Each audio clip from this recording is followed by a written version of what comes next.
हाँ जी, बिस्मिल्लाहिर्रहमानिर्रहीम। अच्छा जी, इस सेशन में हम बात करेंगे जो हमारा थोड़ी सी एक दो पॉइंट रह गए हैं टू डिमेंशन रे के, उसकी बात करते हैं। तो देखिए, सबसे पहली बात तो ये नोट कर लें कि ये जो मैंने आपको कंसेप्ट बताया है ना, ये आपकी अंडरस्टैंडिंग के लिए बताया है। मेमोरी में जो एक्चुअल लेआउट है वो वेरी कर सकता है और वो डिपेंड करता है कि उस लैंग्वेज ने अरेज को इम्प्लीमेंट कैसे किया हुआ है। जैसे मिसाल के तौर पे मैंने आपको ये सारे एलिमेंट कंसेक्टिव बना के बता दिए हैं, तो रैम में ये कंसेक्टिव नहीं पड़े होते, ठीक है।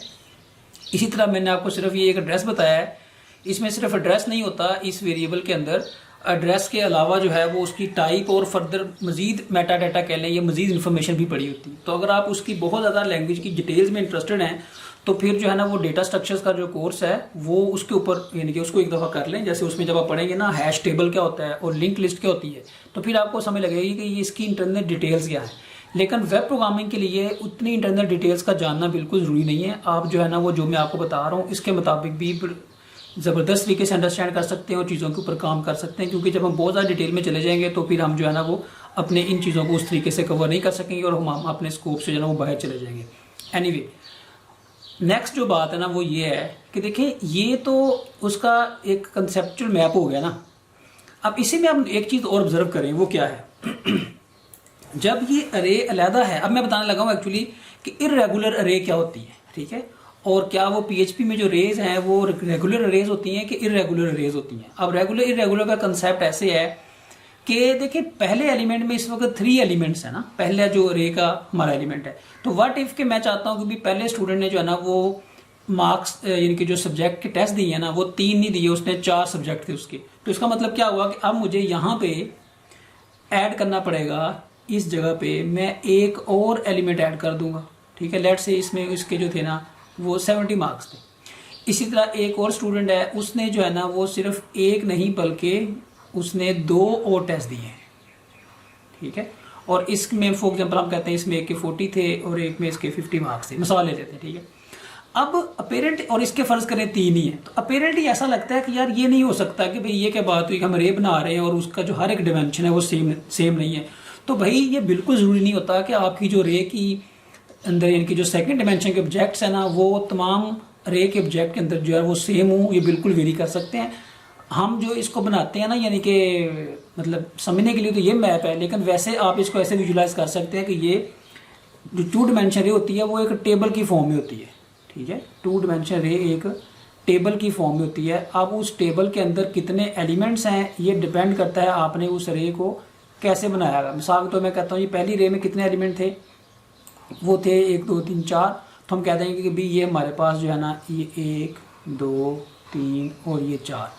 सेकंड में जो है ना फॉर एग्जांपल ये 4 तो थे ही, लेकिन इस 4 के साथ एक हमने एलिमेंट मज़ीद ऐड कर दिया है, ठीक है।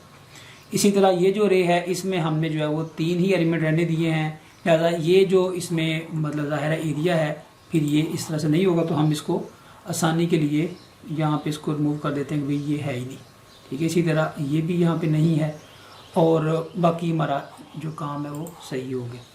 तो एनीवे, बात करने का मकसद ये है कि ये एक टेबल होता है, लेकिन ये जो हम कहते हैं ना कि ये रोज़ हैं और कॉलम है, इनके हम कहते हैं ये जो आउटर लूप है ये रोज़ को आइटरेट करता है और जो इनर लूप है ये हमारे कॉलम्स को आइटरेट करता है।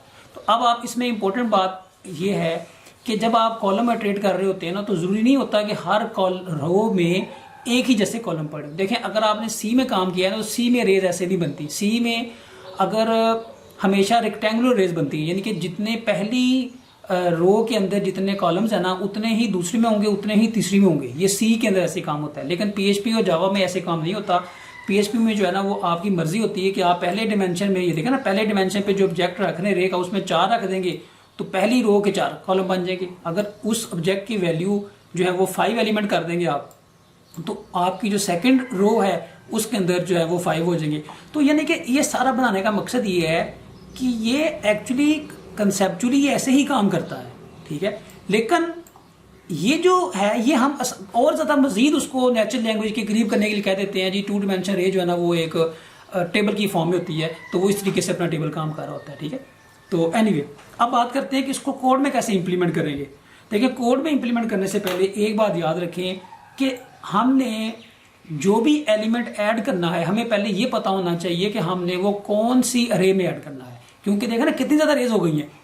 एक रे ये हो गई है जो हमारी आउटर डिमेंशन की रे है, एक रे पहला एलिमेंट है, ये दूसरा, ये तीसरा है। तो हो सकता है मुझे यहाँ पे इस जगह पे यानी कि ये काम करना हो कि मैं कहता हूँ जी फॉर एग्जाम्पल, ये आपको मैं सारी चीजें करके दिखा देता हूँ। मैं कहता हूँ यहाँ पे एक और स्टूडेंट आया हमारे पास और वो 3 इंडेक्स के ऊपर है, और उस भाई साहब ने जो है ना वो एक ही टेस्ट दिया है, ठीक है, वो मसरूफ आदमी है, टेस्ट देने का उनके पास टाइम नहीं होता, तो उसने एक ही दिया और फर्ज करें उसमें उसके 70 मार्क्स हैं।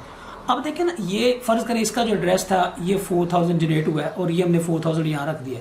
क्या मतलब कि कभी हमें आउटर डिमेंशन में एक ऑब्जेक्ट ऐड करना पड़ता है तो ये एक अरे की फॉर्म में ही होगा, ठीक है, या आप 2 कर लें, अगर आपको सिंगल एलिमेंट लग रहा है, वैसे सिंगल भी हो सकता है, लेकिन आपकी आसानी के लिए मैं आपको कह देता हूँ जी फॉर एग्जाम्पल इसमें 2 एलिमेंट है, तो सम टाइम हमें अपना एलिमेंट यहाँ पे ऐड करना पड़ता है यानी कि आउटर डिमेंशन में, और सम टाइम हमें ऐड करना पड़ता है इनर डिमेंशन में। तो आपने ऐड करते वक्त सिर्फ इस बात का आपको एग्जैक्टली कंफर्म होना चाहिए कि आप कहाँ पे वो चीज ऐड कर रहे हैं, ठीक है। तो मैं इसको मॉडिफाई करके दिखाता हूँ कोड में। फर्ज करें पहले मैं ये करता हूँ कि यहाँ पे जो है ना एक स्टूडेंट और ऐड कर देता हूँ जिसने 2 सब्जेक्ट के टेस्ट दिए। तो वो हम कैसे करेंगे, आपको पता है ना कि भी जब हमने कोई चीज़ ऐड करनी होती है, ये रे तो बन गई ना, इसके बनने के बाद हम ये काम करते हैं ताकि आपको ये भी समझ लग सके ना कि रे बनने के बाद हम उसको मैनिपुलेट कैसे कर सकते हैं। तो ये मैनिपुलेशन इस रे में हो रही है और ये नई रो हम ऐड कर रहे हैं। तो ये भी ये पहले इस रे को पॉइंट करेंगे, ठीक है, और इस रे में ऐड करने का सिंटेक्स क्या है वो आपको मैंने पहले बताया हुआ है कि आप उस रे का नाम लिखते हैं, ये जो स्टूडेंट्स मार्क्स की रे है, और इसके बाद ये ब्रैकेट लगा देते हैं। इसका मतलब क्या होता है कि जो भी हम एलिमेंट अब इसको साइन करेंगे वो जो भी इसका लास्ट इंडेक्स यूज हो चुका है उससे अगले इंडेक्स में वो एलिमेंट रखा जाएगा।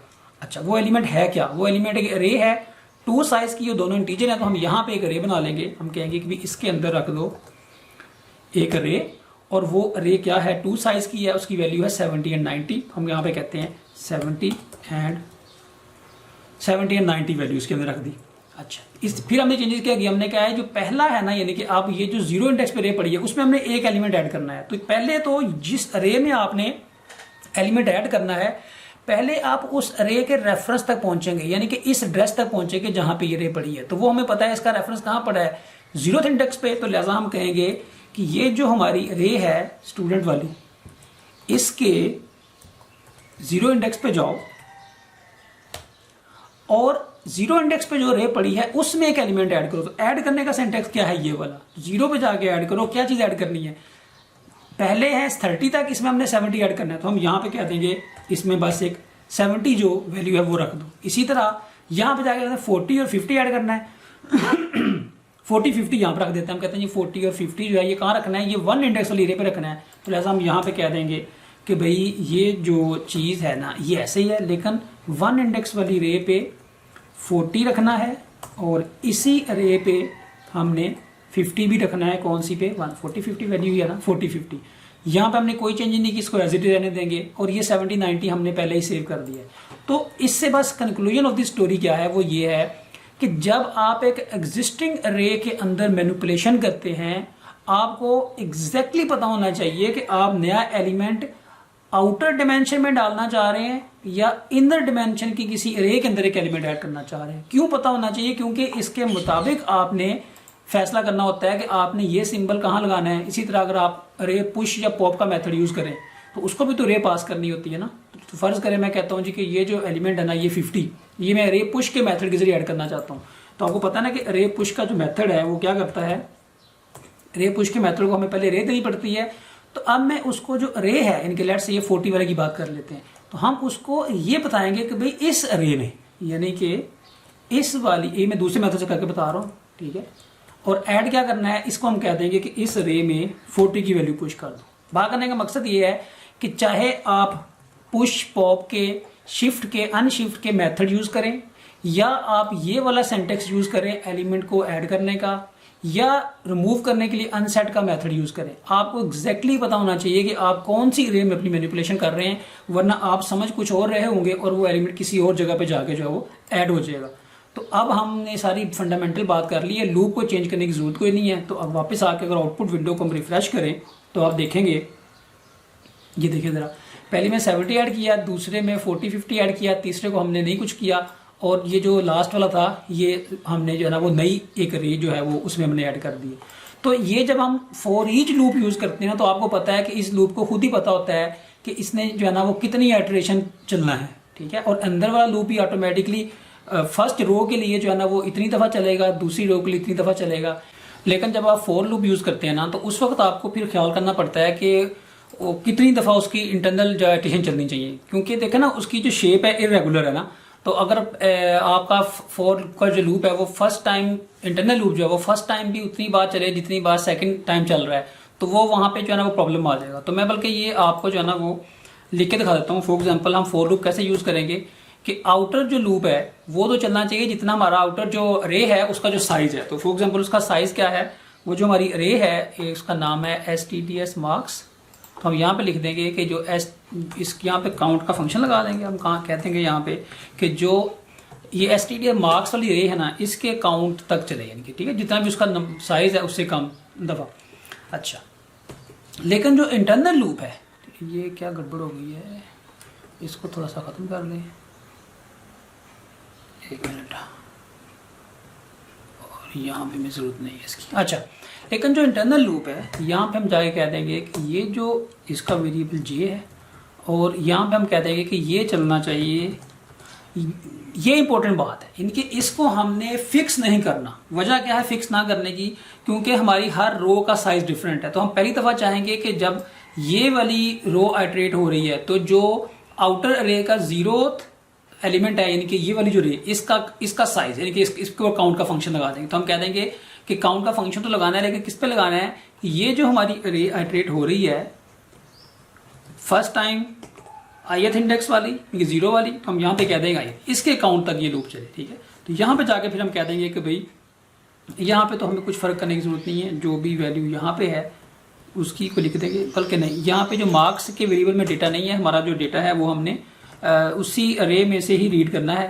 तो हम इसको कह देंगे कि भाई इसके ith इंडेक्स में से और जो jth इंडेक्स है उसमें से इस वैल्यू को जो है वो रीड कर ले, ठीक है।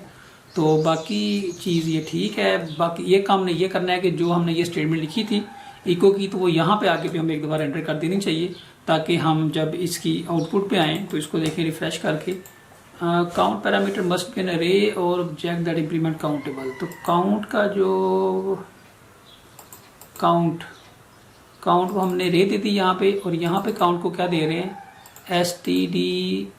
STD मार्क्स नहीं, STDS। हमने थोड़ी सी गलती की है, जो आउटर रे है उसका नाम STDS मार्क्स है, ठीक है। बस ये माइनर सी मिस्टेक थी। तो देखें जो सेकंड अरे है यहाँ पे थोड़ा सा गैप और क्रिएट कर लें, वो भी इसी तरीके से ही काम कर रही है कि आप यहाँ पे आके जब देखते हैं तो एग्जैक्टली सेम आउटपुट बस जनरेट हो रही है। लेकिन भाई इस बात का ख्याल करें कि कभी भी लूप का जो इंटरनल काउंटर वेरिएबल है ना उसको गलत तरीके से प्रोग्राम ना करें, वरना वो जो है ना वहाँ पे इंडेक्स का जो एरर है वो वहाँ पे जनरेट हो जाता है। तो ये खैर हमारी थी जो 2 डिमेंशन रेज थी। जहां तक 3 डिमेंशन रेज की बात है तो वो मैं इसमें कवर नहीं कर रहा, वो आप इसी को ही एक्सटेंड करके 3 डिमेंशन भी बना सकते हैं। वो बहुत सिंपल कंसेप्ट है, मैं आपको दे देता हूँ, आप इसके ऊपर कोई एक्सरसाइज कीजिएगा। वो क्या है, हम 3 डिमेंशन में करते ये हैं। देखिए 2 डिमेंशन में क्या होता है, 2 डिमेंशन में होता है कि जो फर्स्ट डिमेंशन की रे है ना उसका हर एलिमेंट एक रेफरेंस होता है जो रेफर कर रहा होता है एक और रे को। तो 3 डिमेंशन में क्या होता है कि 3 डिमेंशन में जो सेकंड डिमेंशन का हर एक एलिमेंट है वो वैल्यू कैरी नहीं कर रहा होता, वो रेफरेंस कैरी कर रहा होता है एक और रे का। तो मिसाल के तौर पे अगर यही वाली रे 3 डिमेंशन बना लें, मैं सिर्फ एक एलिमेंट की एग्जांपल दे देता हूं, तो क्या होगा, हम यहां पे कह देंगे कि भाई एक और रे बनाएंगे, ठीक है, और उसके अंदर हम अपने एलिमेंट रखेंगे, जो भी एलिमेंट रखने हैं। फॉर एग्जांपल मैं यहाँ पे एग्जांपल ले लेता हूँ, इसका जो रेफरेंस जनरेट होगा मिसाल के तौर पे 7000 जनरेट हुआ, इसके रेफरेंस को हम यहाँ पे यानी कि इस जगह पे सेव कर देंगे, इस जगह पे हम 7000 जो है वो सेव करवा देंगे। करवाएंगे कैसे, उसी सिंटेक्स से कि भाई अरे ऑफ 0 उस और फिर जो एक और ब्रैकेट लगा के उसका भी 0 और वहां पे ये वाली रे असाइन करवा देंगे। तो ये एक एलिमेंट के लिए मैंने काम किया है, यही काम सेकंड थर्ड फोर्थ के लिए करेंगे और तमाम एलिमेंट्स के लिए करेंगे। तो हमारी ये जो रेज है ये जो है ये 3 डिमेंशन की बन जाएगी। तो आमतौर पे जो है ना वो हम रे हमेशा स्टैंडर्ड बनाते हैं, कभी ये नहीं करते कि भाई एक एलिमेंट में तो आपने जो है ना मतलब आल्दो कि PHP इस बात को अलाउ करता है, मतलब लैंग्वेज जो है ये इंटरप्रेटर जो है, लेकिन आप अगर एक इंडेक्स पे एक रे रखवाएं, दूसरे इंडेक्स पे 2 डायमेंशन रे रखवा दें, तीसरे इंडेक्स पे एक बुलियन रखवा दें इसी जगह पे, और चौथे पे एक स्ट्रिंग रखवा दें, पांचवें पे एक नंबर रखवा दें, तो आमतौर पे ऐसी रेज नहीं बनाते। ऐसी जो रेज होती हैं वो हमारे प्रोग्राम को जो है वो ज्यादा कम्प्लेक्स करती हैं। इन रेज को अवॉइड किया करें, आल्दो कि हमें लैंग्वेज इस बात की जो फैसिलिटी है वो हमें देती है, लेकिन फिर भी आप ये जो काम है ये अवॉइड किया करें ताकि आपका जो कोड है वो ज्यादा सिंपल रहे। तो न्यूमेरिक डिटेल्स की रेज की बस यही डिटेल्स हैं। बाकी अगला जो सेशन है उसमें हम बात करेंगे कि एसोसिएटिव रेज क्या होती हैं और वो हमारे किस तरह के जो मतलब यूज केसेस हैं या फीचर्स हैं या जो काम है वो करने के लिए हमारी हेल्प करती हैं।